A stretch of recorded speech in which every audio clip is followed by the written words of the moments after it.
Sa gitna ng banta ng El Nino, nabawasan ang pangamba ng mga magsasaka sa isang bayan ng Sultan Kudarat.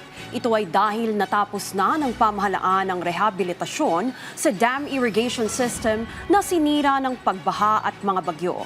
Si Oliver Rivera ng PIA Soxargen sa sentro ng balita.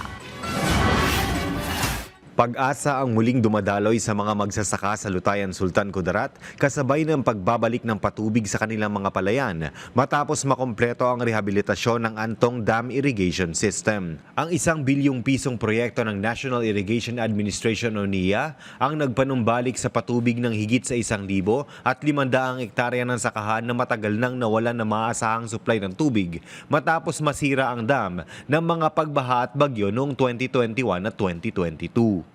As far as the system is concerned, operational na siya and magsisimula na sila ng patubig ngayong Mayo.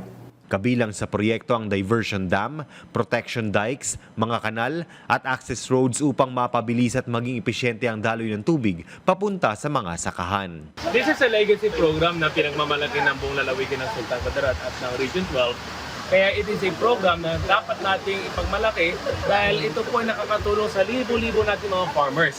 Ito po ay alinsunod sa ating programa ng food security na kahit anong mangyari, may El Nino o bagyo, meron pa rin tubig na maayos para sa ating mga magsasaka. Ayon sa NIA, ang proyektong ito ay alinsunod sa programa ni Pangulong Ferdinand R. Marcos Jr. tungo sa pagpapalakas ng sistema ng irigasyon sa bansa upang masuportahan ang produksyon sa agrikultura.